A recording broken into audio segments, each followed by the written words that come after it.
말씀을 나누려고 합니다.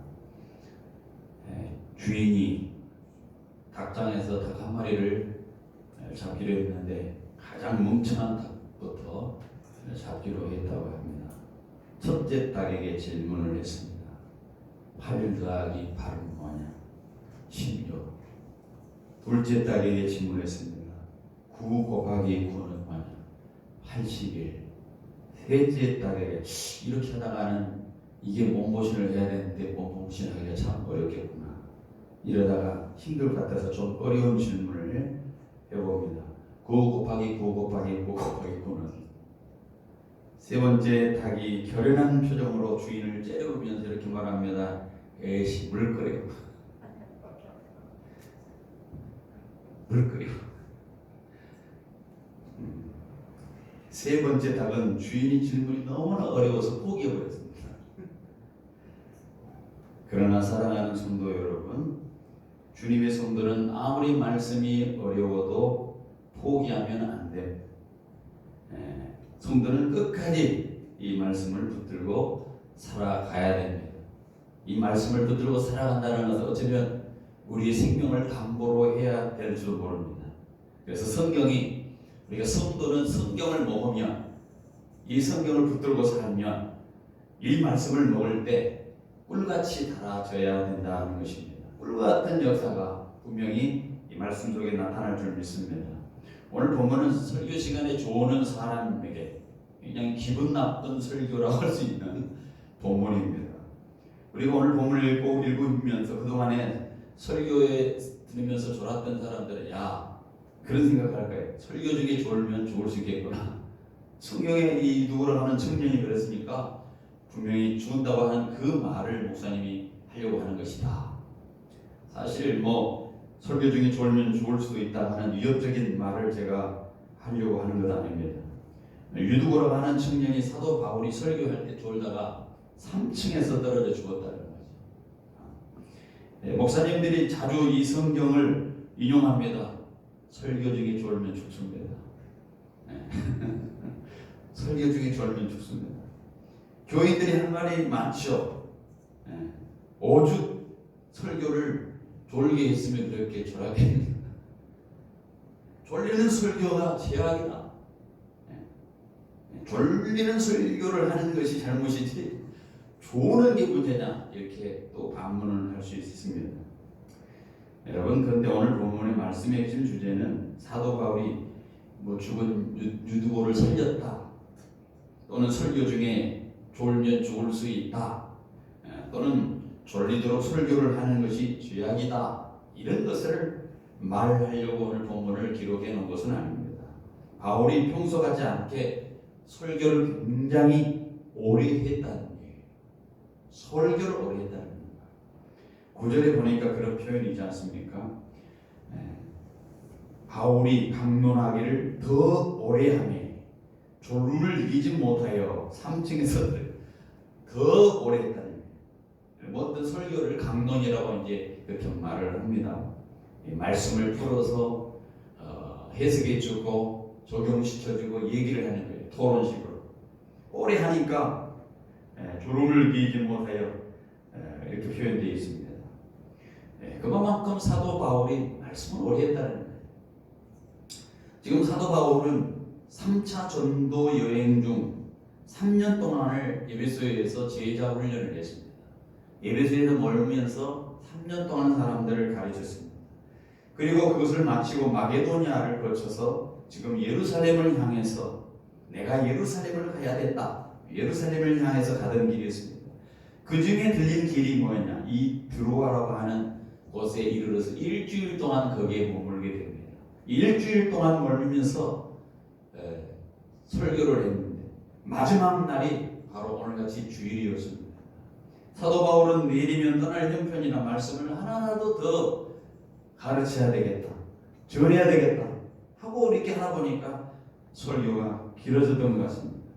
내일이면 떠나게 되고 언제 다시 이들을 만날 그러한 기약을 할 수가 없어서 간절한 마음으로 말씀을 한 절이라도 한 말씀이라도 더 전해야겠다 생각하니까 아마 설교가 길어지지 않았을까라고 하는 것입니다. 그런데 큰 일이 벌어진 거죠. 말씀을 듣다가 그 말씀을 나누는 중에 삼층에서 사람이 떨어져 죽었다는 거죠. 이 누가복음 이 사도행전을 기록하는 사람은 누가구나. 이 누가는 의사인데 가보니까 죽었다는 거죠. 누가가 의사가 진단해. 누가가 죽었다라고 썼습니다. 사도 바울이 지금 성찬 예식을 하면서 마지막 떠날 날을 떠나기 위해서 같이 음식을 먹으면서 그렇게 하고 있는데 죽었다는 거예요. 그래서 사도 바울이 내려가 봅니다. 후다닥 내려갔습니다. 바울이 곧 내려가서 죽은 유두고, 원래 유두고라고 하는 사람이 그 이름이 복된다 그런 뜻이에요. 복이 있는 사람이다. 행운이라는 사람입니다. 그런데 유두고가 죽어 있는 거예요. 그래서 유두고 위에 엎드려서 그의 몸을 안고 기도를 했습니다. 하나님께서 유두고를 살려주시겠다고 말씀합니다. 그래서 사도 바울이 떠들지 마라. 생명이 저에게 있다. 생명이 저에게 있다. 푸시케 앤 아우토. 생명이 그에게 있다. 죽지 않았다. 삼층 위에서 떨어져 죽은 유두고에게 가서 그 유두고의 몸을 엎드려 몸을 안으며 바울이 말한 이 말, 저에게 생명이 있다. 바울의 이 행동은 과거 우리 구약의 성경에 보면 열왕기서에 보면 그랬죠. 사르밧 과부의 아들을 살릴 때 엘리사의 행동과 비슷합니다. 가서 엎드려서 안았어요. 오늘 본문은 생명을 주관하시는 하나님의 능력이 뭔가 근심 가운데 있는 교로와 교인들에게 생명을 살리는 것을 통해서 기쁨과 위로를 주시는 하나님, 생명도 주관하시는 하나님, 이런 하나님에 대해서 거기에서 물론 중요하게 생각해 기술하는 말씀이 있습니다. 죽은 유두가 살아나는 그 사건을 통해서 많은 사람들이 위로를 받고 유두고의 사건을 통해서 하나님의 능력이 드러나는 그런 일이 있었죠. 사실 그 후 바울이 다시 살려놓고 이제 다시 삼층으로 올라와서 성찬식 예배를 마쳤습니다. 왜 성경에 이 사건을 기록을 해놓고 있을까요? 왜 이 사건이 기록되었을까요? 사도행전 속에 사도 바울의 설교를 듣다가 들려서 이 삼층에서 떨어진 유두고 사건을 왜 굳이 성경에다 기록해 놨을까요? 이 말은 한마디로 그 당시에 말씀의 역사가, 말씀의 은혜가 얼마나 컸는가를 보여주는 하나의 모습이었다는 것입니다. 밤새도록 말씀을 듣고 싶은 말씀이 있었습니다. 밤새도록 듣고 싶은 말씀, 밤새도록 전할 말씀, 그것이 바로 사도행전에 있던 그 시대의 역사였다. 사도행전 교회를 꿈꾸고 있는 우리 교회가 아니고 여기 뭐 그렇게 쩌놨어요. 우리는 사도행전 교회를 꿈꾸는 말씀을 듣기를 원하고 말씀을 전하기를 원했던 그 역사, 이게 바로 사도행전 교회의 역사였고 당시의 역사였습니다. 그래서 오늘 본문의 핵심 주제가 뭐냐면 사도 바울이 죽은 사람도 살렸다.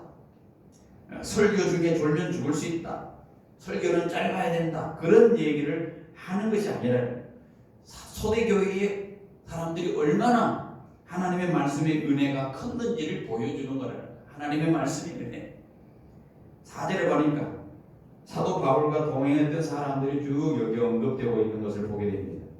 아시아에서 함께 가는 자 하면서 이제 베리아 사람도 쭉 해가지고 소바더, 아리스타고, 세군도와 가이오, 디모데, 두기고, 드로피모, 이 상당한 사람, 8명 이상 이렇게 사람들이 이제 사도 바울의 복음 전도하는데 따라다니고 있는 것을 보게 됩니다.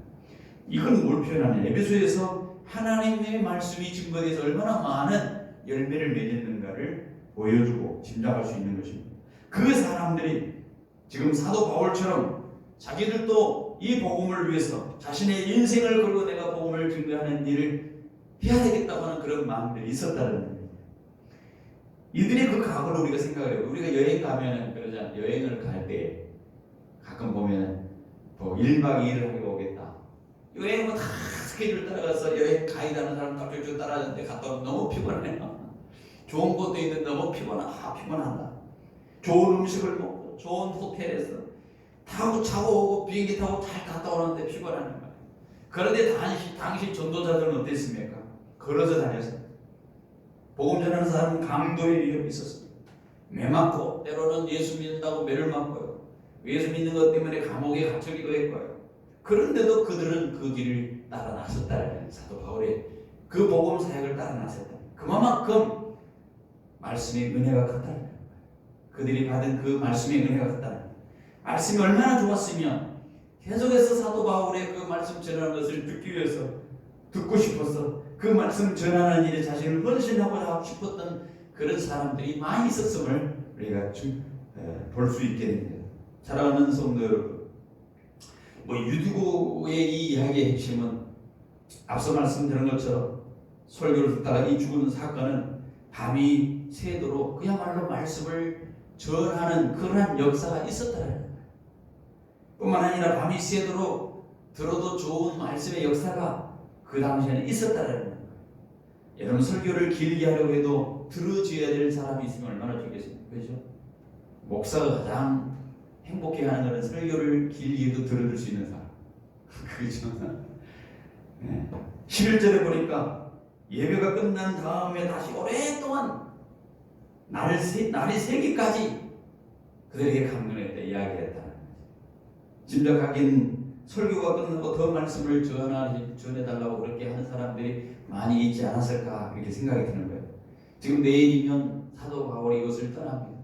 예루살렘 가겠다고 떠납니다. 사도 바울님, 우리에게 더 말씀을 조금 더 전해 주십시오. 그래서 아마 설교가 계속해서 길어서 밤이 새도록 그리스도의 복음을 전하지 않았나 이렇게 생각을 해보는 것입니다. 여러분, 믿으시지 않겠습니다만 역사상 교회가 가장 부흥할 때는 언제냐면요, 설교가 가장 길 때였어요. 설교가 길 때 교회는 가장 부흥했습니다. 대부흥 운동이 일어날 때는 설교를요 10시간 동안 설교했어요. 야, 미쳤지. 10시간 했어요. 여러분, 이 은혜를 받으면 담임 목사의 설교가 끝나려고 하면 안 돼요, 설교를 더 해주세요, 이런 역사가 있어야 교회가 부흥했겠죠. 우리 연속극 볼 때 그러잖아요. 다음 편은 넘어가 아주 중요한 시간에 여기서 딱 끝나는. 그러면 다음 편이 너무너무 궁금하잖아요. 그래서 이 방송국 놈들 하면서 욕을 하잖아요. 계속 해야지 하면서. 그토록 그런 마음이 돼야 돼. 은혜가 임하고 부흥이 되면 그런 일이 있어진다는 거죠. 제가 청도에 갈 일이 있었잖아요, 예전에. 우리 선교사님 신학교 하는 데서 일주일 동안 신학교 강의를 하고 마지막 주일이 되어서 거기 현지인들, 중국 사람들이 한 교회에 예배를 갔어요. 교회라 해봤자 건물도 있는 거 아니면 가정집 같은데 그 거실하고 이렇게 방을 전부 터가지고 의자 있고 그래가지고 한 40-50명이 이렇게 앉을 수 있는 그런 가정집이 있더라고요. 거기서 설교를 예배를 인도해달라. 들어갈 때도 너무 뜨거운 거야. 우리가 지금 CCM으로 하잖아요. 이미 거기서는 다 하고 있더라고요. 중국 사람들 공안의 눈을 피해서 그 외국 사람으로서 하면 안 되죠. 피해서 일단 그 중국인들 현지 가서 이렇게 통역사를 세우고 같이 이제 이렇게 설교를 하게 됩니다. 설교를 한 때가 한 30분 정도 했을까요? 그리고 나서 설교 끝나고 나면 이제 간증의 시간이 바로 있더라고요. 간증의 시간이 처음부터 나오는 사람이 울면서 간증을 해요. 제가 엄청난 설교의 능력이 있었던 건 아닌데 그 사람들이 딱 나와서 말씀을 듣고 몇 명이 와가지고 계속 간증을 하고 울면서 간증을 하는 것을 봤어요. 야, 제가 그때 느낀 것이 있습니다. 야, 이 사람들은 내용과 상관없이 무조건 짧게 해달라고 하는 우리 한국 사람은 너무 다르고 설교를 짧아도 은혜스럽습니다 이렇게 말하는 한국 사람은 너무 다른 거예요. 그 사람들은 정말로 말씀을 듣고 그것을 한 주일 동안에 돌아보면서 울면서 간증하는 걸 내가 그랬어요. 야, 이게 진짜 교회 아닌가? 이게 부흥이 아닌가? 이런 간절함이 우리에게 있어야 되지 않은가? 그런 생각을 해보았습니다. 여러분, 사도행전의 그 사건이 하나님의 말씀에 은혜를 받기 시작하니까 밤새도록 들어도 좋았다는 것이죠. 밤새워 여러분 찬양해 본 적이 있습니까? 밤새워 여러분 기도해 본 적이 있습니까? 밤새워 성경을 말씀을 읽어본 적이 있습니까? 어떤 사람이 밤새지 말란 말이야. 밤새지 말란 말이야. 옆에서 누가 밤새지 말라고 말려볼 정도로 정말로 밤을 새면서 여러분 말씀에 묵상하고 말씀에 흥겨워서 말씀에 푹 빠져본 적이 있습니까? 그러면 어떤 분에게 목사님 사도 바울처럼 한번 설교를 해보십시오. 저도 그러면 밤새도록 들을 수 있습니다. 아마 이렇게 생각하실 수, 그렇게 반문하시는 분도 있을 수 있습니다. 저는 설교를 할 때 제 설교는 스스로 제가 은혜를 받아요. 제가 다른 사람의 설교를 은혜를 보여봤는데 제가 설교를 유튜브로 올려놓고 설교를 들으면서 얼마나 큰 은혜를 받을지 몰라요. 옛날 설교가 더 큰 은혜가 있습니다. 근래보다 옛날에 녹음에는 녹음 테이프가 있는데 가끔 제가 들어봐요. 야, 어떻게 이런 설교를 했을까? 분명히 박성호 목사가 설교한 건 아니다. 예, 과거에 하나님께서 그렇게 하셨구나. 그런 생각을 하면서 저는 설교를 들으면서 은혜를 받습니다. 저는 설교를 좀 재미있게 했으면 좋겠다 생각을 해요. 근데 여러분 가만히 생각해보면 재미있게 설교를 하는 사람은 계속해서 재미있게 설교하려고 걱정거리가 스트레스가 받을 것 같아요. 그래서 제가 생각하는 건 재미있게 설교하는 것보다는 정확하게 하는 것이 더 필요합니다. 말씀의 역사는 재미있게 해서 유무스러운 얘기하고 재미있는 이야기로 끝나는 것이 아니라 하나님의 말씀을 정말로 사람들이 정확하게 들을 수 있도록 그것을 하는데 목사의 임무가 되지 않은가라고 생각을 해보는 것입니다. 저는 뭐 재미있게 설교하는 그런 사람이 아닙니다. 많은 사람들이 재미있게 설교하니까 은혜롭다고 얘기를 하는데 과연 그게 은혜일까요? 모르겠습니다만은 꼭 설교는 재미있게 하는 법은 없습니다. 왜냐? 하나님의 말씀을 들음으로써 전파되어지는 바른 말씀을 정확하게 증거되어질 때 그 말씀을 들음으로써 그들이 믿음이 생기기 때문입니다. 우리는 음식을 먹을 때 꼭 맛이 있어야 먹는 것은 아닙니다. 집에서 매일 먹는 쌀밥에다, 매일 먹는 김치에다, 매일 먹는 똑같은 반찬을 먹습니다. 그래도 우리가 살아가고 건강합니다. 뭐 식사를 계속 같은 집에서 한다고 해서 건강이 나빠지고는 그렇지는 않습니다. 왜냐? 그만큼 가정에서는 맛을 내기 위해서 어떤 영양을 고려해서 음식을 만들고 그렇게 먹기 때문에 그렇습니다. 식당 가서 먹으면 얼마나 맛있어요. 그죠? 제가 그렇게 했잖아요. 너무너무 음식이 맛있는데 알고 보면 미원이 많이 들어가거나 조미료를 많이 넣어서 우리가 익숙해진 맛이기 때문에 그 음식이 맛있는 거예요. 그 음식을 맛있다고 계속 먹으면은 우리는 건강을 해칠 수도 있습니다. 설교도 마찬가지입니다. 설교를 재미있게 할 수 있는 목사님 계속해서 설교를 재미있게 해야 할 그러한 마음의 중압감을 누릴 것이고 또 그렇게 못하는 목사는 재미있게 하려고 하는 그러한 그 생각을 갖지 않는 목사들도 있어요. 오히려 정확하게 하나님의 말씀을 전하면 충분하다라고 하면서 생각하면서 하는 그런 설교도 있습니다. 솔직히 사도 바울의 설교가 재미있었으면 유두가 졸다가 떨어졌겠습니까? 얼마나 재미없었어요. 떨어졌겠습니까?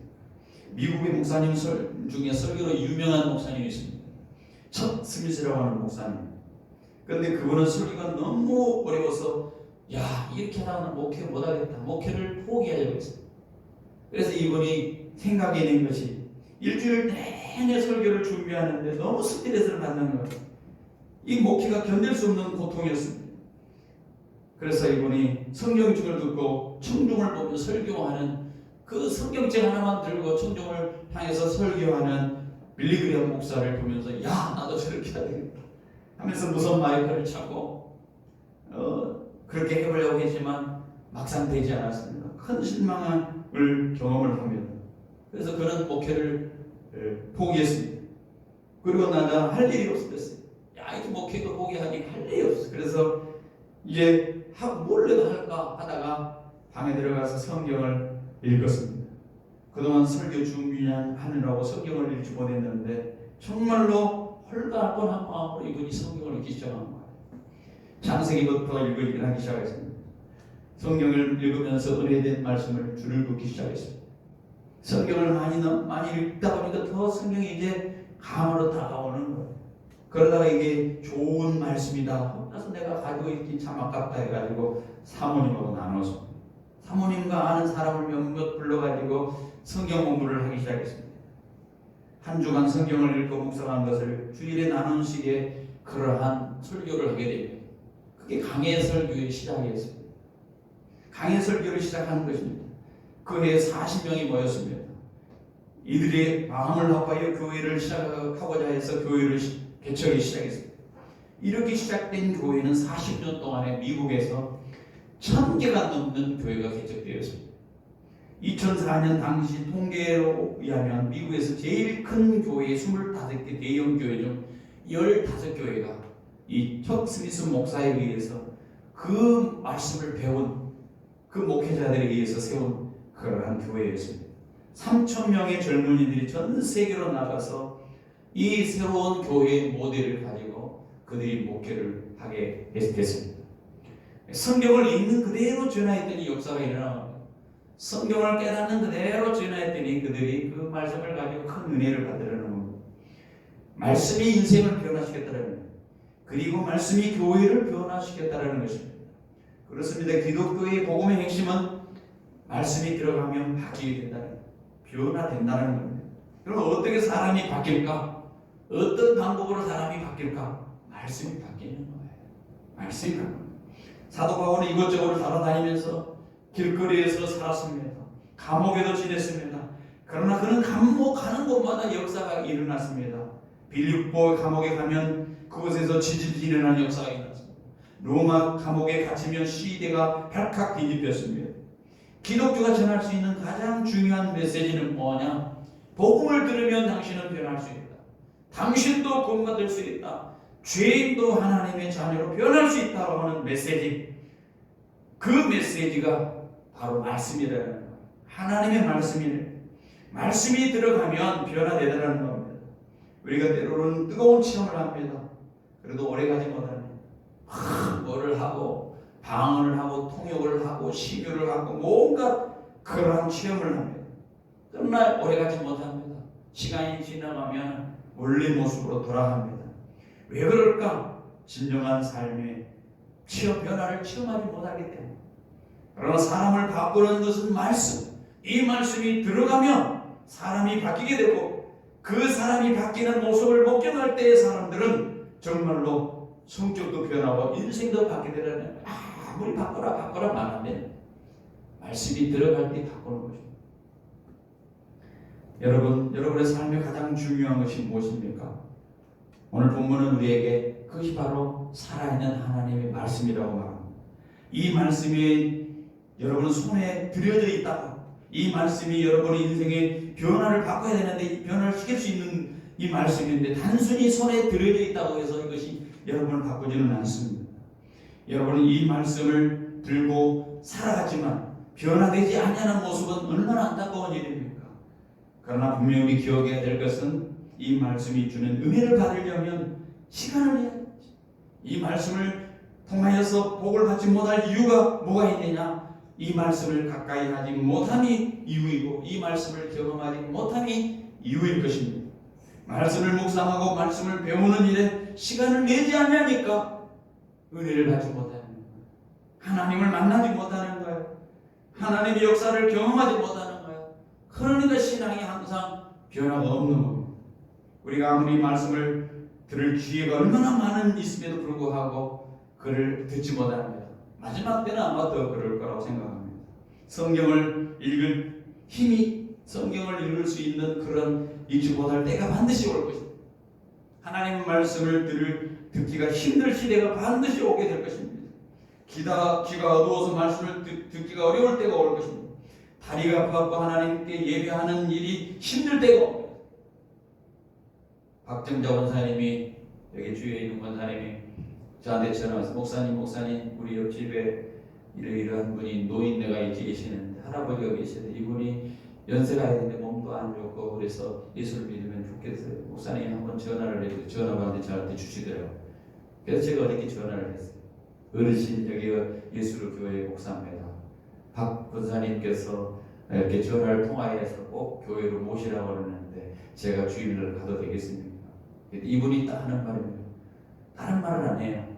코로나로 인해서 내가 그 코로나 한번 걸리고 나서 몸이 너무너무 안 좋습니다. 그렇기 때문에 내가 교회를 갈 수 없습니다. 코로나로 걸려서 힘들기 때문에 올 수 없다는 거예요. 아, 그렇구나. 여러 가지 방법을 찾구나. 또 분명히 교회 가겠다고 알았습니다. 교회 가겠습니다 했는데 막상 교회 가라고 하니까 마귀가 또 장난치는 거예요. 못 가게. 몸이 안 좋아요. 갑자기 몸이 안 좋습니다. 제가 기침이 심하니까. 아, 그렇지는 않은데요. 그러고 한참 얘기를 하는데 딱 끊었어, 입이. 야, 사람 전도하기 어렵지요. 우리가 기도해야 되겠죠. 말씀을 듣고 다해야 돼요. 몸이 안 좋아서 교회 나오지 못한다고 말할 때가 날이 옵니다. 앉아있을 힘이 없어서 교회 못 나간다고 할 그런 때가 옵니다. 지금 사도 바울이 드로아를 떠나면서 말씀 한마디라도 더 전해주려고 예를 쓴 이유가 예수님으로 인도받을 수 있는 그 어떤 말씀이 있기 때문에 그렇다는 거예요. 저들이 한마디라도 더 해서 예수 앞으로 인도해야 되겠다는 뜨거운 마음이 사도 바울에 있는 겁니다. 그 말씀을 받아야 됩니다. 그 말씀을 듣고 그 말씀을 읽고 그 말씀에 감동이 되어서 말씀대로 변화가 나가야 되는데 지금 유튜브는 어땠습니까? 그렇지 못했습니다. 말씀을 듣고 있는 시간에 졸았다는 거예요. 뭐 유튜브라고 하는 사람의 출신이 원래 종입니다. 종. 그러니까 하루 동안 노동을 했을 거라고. 아침부터 저녁까지 노동을 하고 얼마나 피곤했겠습니까? 그냥 그래서 집에 가도 되는데 그래도 집에 가지 않고 그곳까지 왔으니 사실 어떻게 보면 유두고의 믿음도 대단했습니다. 그가 창문턱에 앉았다고 해서 그 태도가 삐딱해서 창문턱에 앉았나 보다 이렇게 생각할 수도 있습니다만 또 꼭 그런 것만 아닙니다. 추측해 보건데 그 당시에 불이 많이 등불이 켜졌다. 등불들이 많이 켜져 있으니까 공기가 아마 탁했을 것입니다. 그는 얼마나 육체에 피곤했겠습니까? 그 탁한 공기 속에서 안내 노동을 하고 이제 교회에 왔는데 말씀이 길어집니다. 신선한 공기를 마시면서 정신이라도 차려보려고 그런 마음속에 아마 창문턱에 걸터 앉아서 그렇게 있었지 않았나. 이게 성경학자들은 그렇게 또 해석도 합니다. 워낙 피곤한 것을 어떻게 합니까? 결국 그는 참다 못해서 떨어졌습니다. 우리가 예배드리기 전에 할 수 있으면 피곤하지 않은 게 좀 시작하는 것이죠. 여러분 주일날 예배에 나오기 위해서 토요일을 준비해야 됩니다. 일찍 자야 되는데 사람은 육신에 한계가 있는 거예요. 토요일날 일 열심히 하고 밤새 동안 자주 못하고 있다가 주일날 오려면 얼마나 힘듭니까? 설교가 막 엄청 코미디도 아니고 하는 게 얼마나 힘들겠어요. 졸릴 수밖에 없는 거예요. 가장 좋은 정신, 가장 좋은 육체적인 상태로 하나님께 예배 드려야 되는데 그렇지 못하게 된다는 거예요. 준비해야 되죠. 여러분 예배 드리는 일에 말씀 드리는 일에 시간을 내야 됩니다. 우리에게 하나님 말씀을 들을 기회가 너무나 짧습니다. 생명의 말씀, 은혜의 말씀, 능력의 말씀을 손에 가지고 다니면서도 보지 아니하는 그런 후회할 날이 반드시 있습니다. 후회하지 않아요. 이 말씀을 들을 걸, 이 말씀을 볼 걸 반드시 후회할 날이 오지 않겠습니까? 미국의 옐로우스톤이라고 하는 국립공원에 봄이 되면 직원들이 가을과 겨울에 죽은 그 시체를 치워야 한다는 겁니다. 사람들이 주는 먹이를 받아먹고 살아면서 생존 능력을 잃어버리는 그러한 동물들이 겨울이 되면 이제 죽는다는 거죠. 그래서 거기다 써 있는 게 뭐냐면 곰에게는 절대 먹을 것을 주지 마. 곰들이 여름 내내 가을 내내 죽은 그것을 받아먹다 보니까 겨울에 어떻게 살아야 될지 모르는 거야. 결국은 죽는다는 거야. 제가 왜 얘기하냐면 오늘 많은 성도들의 이야기입니다. 하나님의 말씀을 이 말씀을 듣고 예배할 때 이 말씀을 들어야 되고 이 말씀을 자기 삶에 적용시켜서 그것을 행동으로 나타내고 그것의 말씀을 묵상해서 그 말씀이 생활화되지 아니하면 아무리 좋은 말씀을 증거해도 아무리 많은 말씀이 외쳐져도 그 사람을 살리는 능력이 없게 된다는 것입니다. 설교 말씀을 통해서만 은혜 받는 것으로만 결코 이 세상을 이길 수가 없습니다. 세상에 나가서 다 무너지게 되어 있습니다. 예수님이 함께 계심에도 불구하고 주님의 인도를 받지 못합니다. 왜 그럴까? 말씀은 자기 스스로 읽을 수 있어야 되겠죠. 말씀을 자기 스스로 읽지 않냐고, 그 말씀을 삶에 적용하지 않냐고, 그런 습관이 붙어있지 않냐면은 우리는 세상에서 퍽퍽 쓰러질 수밖에 없습니다. 우리가 하나님 말씀의 은혜에 깊이 받는 길은 뭐냐? 말씀을 삶에 적용해 보는 거예요. 삶에 적용해 보는 거예요. 말씀을 듣고 은혜 받는 대로 한번 살아보라는 말씀을 묵상하고도 삶에 적용하지 않는 것은 마치 임신하고 유산하는 것과 같다. 그렇게 말을 어떤 사람이 했습니다. 말씀을 적용하지 않는 것은 아직 불을 피우지 않은 장작과 같다. 장작이 있는데요, 적용하지 않은 것은 그냥 불을 피우지 않은 쓸모없는 거예요. 위리한 전도자 D.L. 무디가 성경책 곳곳에다 뭐라고 쓰냐면 TNP라고 이렇게 영어로 썼습니다. TNP. 이 약자인데 뭔 약자냐? Test and Probing. 그런 약자를 써놨다니. 즉 말씀대로 살아봤더니 그대로 증명되더라는. 말씀대로 살아. 우리도 똑같이 이런 자세를 가져야 되지. 말씀은 그저 듣고 배운 것으로 은혜를 받는 것이 아니라 실제로 말씀대로 살아보지 않으면 앞서 말씀드린 것처럼 마치 펴놓고 떼지 않은 장작과 다름이 없다라는 것입니다. 아기를 임신했는데 그 아기를 그만 유산한 것과 같습니다. 말씀은 그저 아는 것으로 은혜를 모릅니다. 왜 그동안의 말씀을 많이 들었는데도 말씀의 은혜가 내 속에 감동이 없을까? 그 이유는 실제로 그 말씀대로 내가 살아보지 않은 것, 그리고 그 말씀대로 살아서 증명되지 않은 것, 그것 때문에 그렇다는 것입니다. 사랑하는 성도 여러분, 주님이 주시는 말씀을 붙잡고 매일매일 시작할 수 있기를 바랍니다. 오늘도 시작해야 되고 내일도 시작해야 되고, 예수님은 말씀으로 우리를 만나주십니다. 하나님은 말씀으로 우리를 인도해 주세요. 그 말씀을 인도해 주는데 딱 닫아놓고 내 생각으로 내 계획대로 내가 길을 간다, 안 믿는 사람이나 다른 바 없습니다. 여러분, 우리가 말씀을 붙잡고 떠나서 아브라함이 갈 바를 알지 못했지만 주님이 주신 그 말씀을 붙잡고 가는 거예요. 떠나서 가나안 땅에 이르게 된 것처럼 우리도 매일매일 우리가 갈 바를 알지 못하는 이 세상 살아가는데, 정말로 매일 어떤 일이 벌어질지 모르는 이 세상 살아가는데 오직 역사를 주장하시는 하나님의 인도함은 말씀을 받는다라고 하는 생각을 가지고 오늘도 말씀을 붙들고 우리를 날마다 우리 삶이 더 주님 앞에 나아가는 여러분과 제가 되어지기를 축복합니다.